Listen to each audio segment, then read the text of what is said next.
you just arrived the UK or you're planning to move to the UK anytime soon, either on a work visa or as a student or even as a dependent, most people come to the UK clueless. They don't know where to start from. They don't know what to do, right? They need information like this just to help them. So in this video, I'm here to tell you things you should do, important things that you must do on your arrival in the UK to help you settle in faster. These things are very important if you really want to enjoy your stay in the UK. And besides, you can't settle in fine. You can't do so many things if you don't do some of these things I'll be saying in this video. In fact, if you don't do most of these things I'll be discussing in this video and even more, so you need to watch this video to the end where we'll dive right into it. My name is Tochi. You're welcome to my channel. Please consider subscribing, share this video to everyone so they can benefit from it as well. And to all my returning subscribers, you guys are welcome back. Don't forget to give this video a like as you're watching it. So in today's video, I'm basically here to tell you the things you must do to help you settle in faster in the UK. So we're just going to dive right into the video without wasting much time.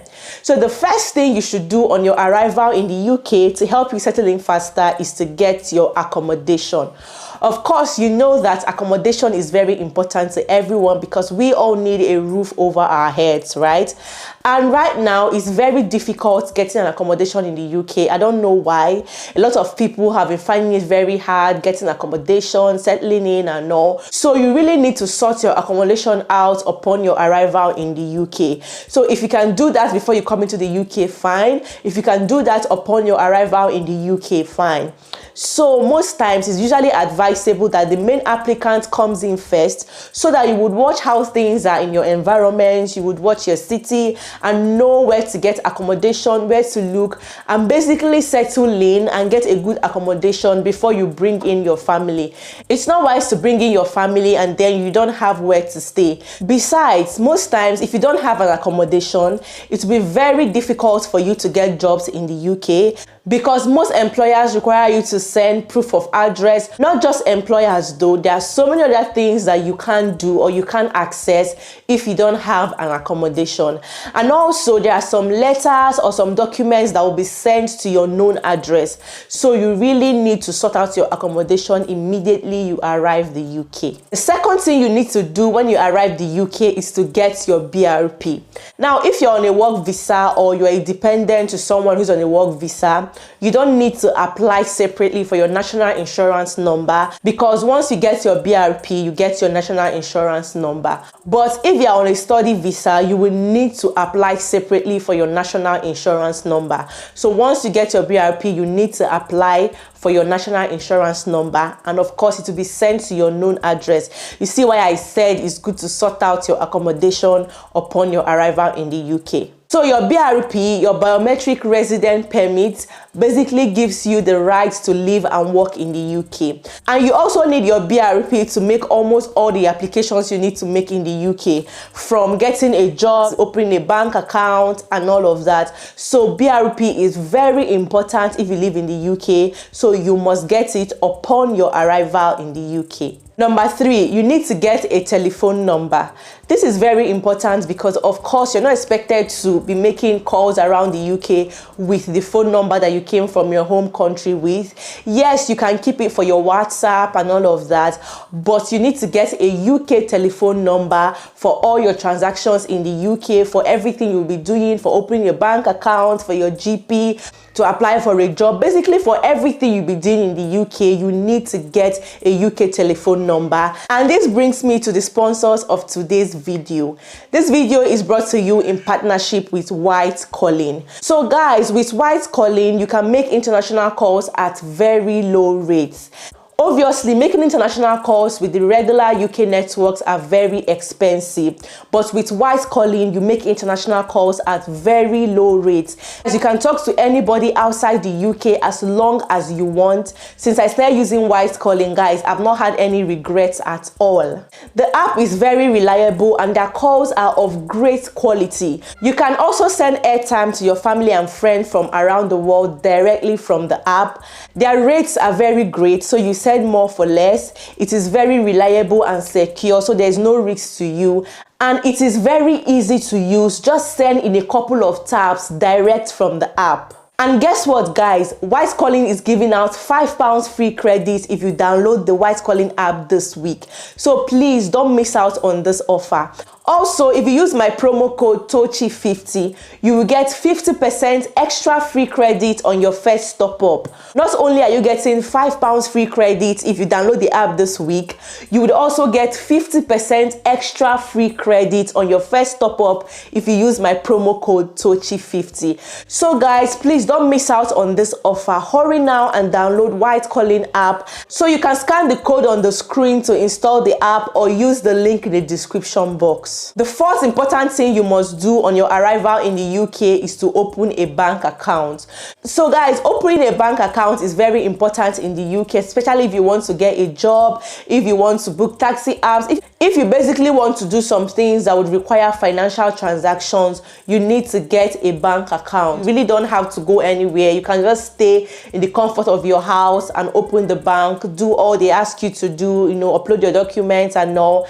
If you don't want that, you could also visit any of the physical banks to open a bank account, though some of them will still ask you to do it online, so you still would stay in your house and just upload the necessary document they ask of you, and then yes, you have a bank account. It's very easy to open.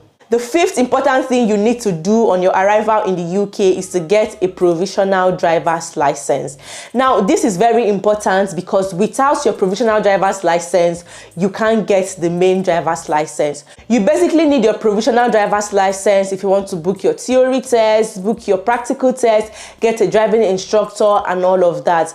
And also, your provisional driver's license can serve as your proof of address. It can serve as a proof of identity as well. So it's very important that you get a provisional driver's license. You don't also need to go anywhere to get your provisional driver's license. You can apply for it from the comfort of your home, and it will also be sent to your home address. Number 6, it's also very important that you register with a GP. It's like your primary doctor in the UK, they're your primary point of call for medical care in the UK. So getting a GP or registering with a GP is very important, especially if you're coming to the UK with your family, coming with children. You will need to register in a GP in case your child falls ill, in case they fall down, children could be playing and all of that. Basically, everyone needs a doctor, right? So this is the purpose of a GP. That is why it's very important for you to register with a GP when you get into the UK. So I think you could just walk into any GP close to you and ask for a form to register with them.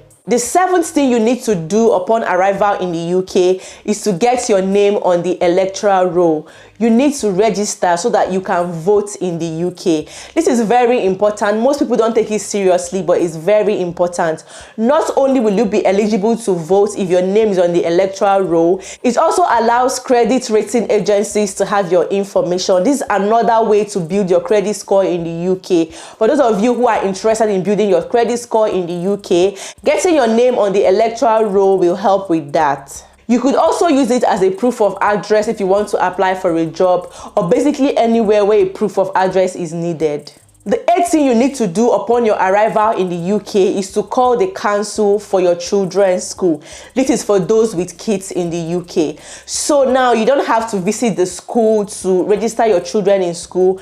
You just have to call the council, let them know about your kids. They will ask you for their birth certificates, their age and all of that. With that, you can register your children in school. It's advisable you do that as soon as you arrive the UK so that your children can start school as soon as possible. Another important thing you need to do upon your arrival in the UK is to get a job.